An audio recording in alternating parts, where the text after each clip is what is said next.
ठीक। सर आपका क्या नाम हुआ और आप कितने दिनों से सियासत में हैं? मेरा नाम महबूब आलम है। कारी मुखिया से जाने जाते हैं। 2001 में हम मुखिया बने थे। उसके बाद 2006 में इलेक्शन हुआ तो हम अपने वाइफ को खड़ा किए थे, वो भी मुखिया में जीती थी। उसके बाद जो है हम जो है 2017 में फिर जो है वार्ड पार्षद बने। अपनी वाइफ को जो है निर्विरोध 25 नंबर से वार्ड पार्षद बनवाए। उसके बाद जो है हम अपने वाइफ को जो है 2020 में तेघड़ा नगर परिषद का चेयरमैन बनाए।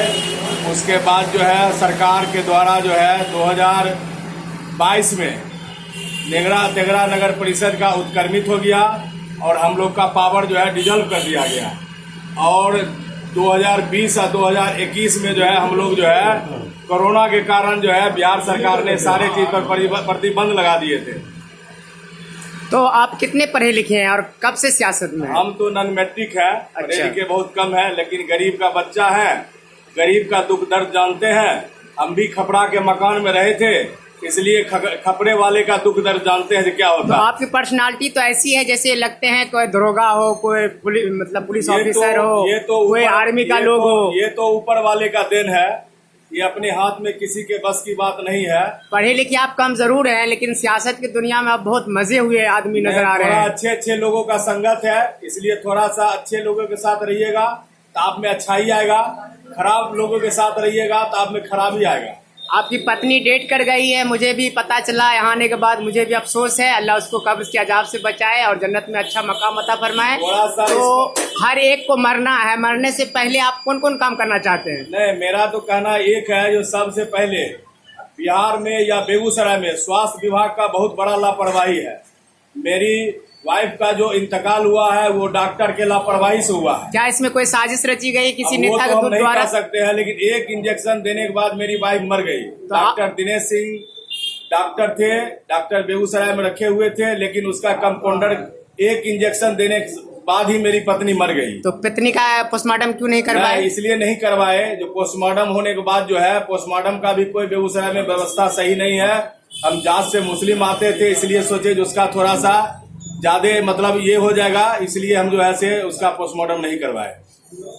हाँ, और डॉक्टर मरने के बाद तुरंत डॉक्टर कहता है मरे हुए पेशेंट को आप दूसरे डॉक्टर के यहाँ ले जाइए, मार के आपका पेशेंट जो है ये दूसरे डॉक्टर के यहाँ हमसे नहीं संभलेगा।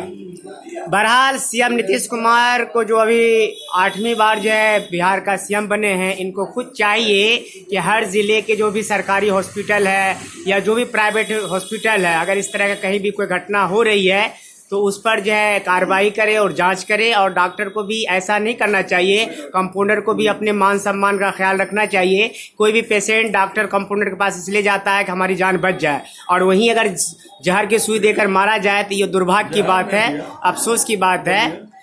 जो भी हो लापरवाही तो अब नहीं हम कह सकते हैं, हो सकता है वो एक्सपायरी दवा हो सकता है। देखिए एक उदाहरण देते हैं, तेघड़ा अनुमंडलीय अस्पताल है, यहाँ 8 एम्बुलेंस रखा हुआ है, लेकिन उसमें एक भी ड्राइवर नहीं मिलेगा, एक भी रात में डॉक्टर नहीं रहता है। जब तेघड़ा का चेयरमैन का जब ये इस तरह से मौत हो सकता है तो आम जनता का क्या हाल होगा? तेघड़ा में एक भी हॉस्पिटल में डॉक्टर आपको नहीं मिलेगा। अगर आप जाइएगा, मेरी पत्नी मर गई, उसका वो लगा हुआ रहता है पेशाब के लिए, उसको जब हम बुलाने के लिए गए भेजे तो वो भेजना चाहिए नर्स को, तो भेज दिया लड़का को। तेघड़ा में बहुत बड़ा लापरवाही, यहाँ ना कोई देखने वाला है। यहाँ लोग विधायक का टिकट लेके आते हैं, विधायक चला जाते हैं, सांसद आते हैं, सांसद वोट लेके चले जाते हैं, लेकिन वो लोग सिर्फ जात पात के फेरा में रहते हैं, विकास करने का नाम नहीं रहता है।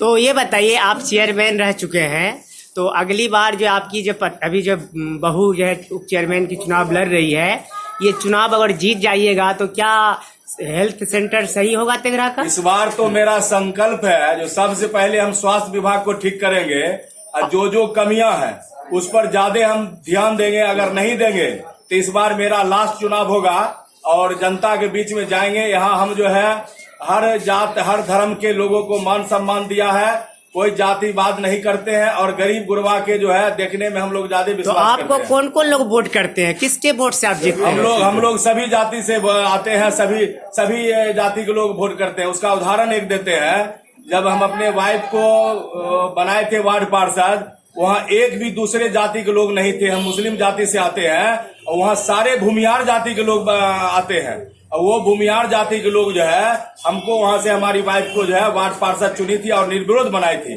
तो कुछ न कुछ खासियत था इसलिए बनाए थे।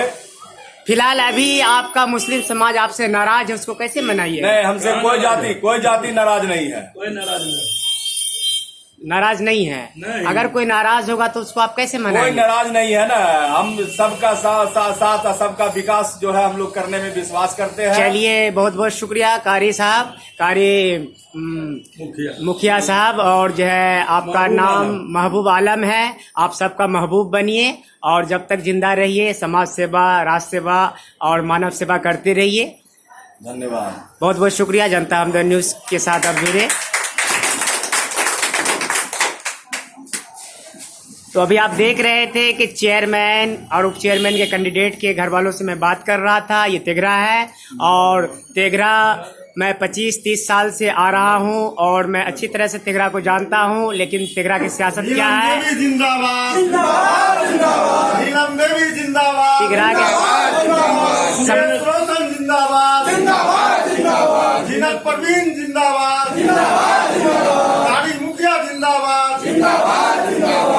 जिस तरह से आप लोग अपने जो है चाहने वाले को, चेयरमैन उप चेयरमैन को जिंदाबाद कह रहे हैं, शायद अगर तेघरा की सारी जनता इसी तरह जिंदाबाद कहकर वोट दे दे तो आप दोनों आदमी यकीनन जीत जाइएगा। लेकिन चुनावी दंगल में जीतना बहुत मुश्किल काम है। फिर भी ये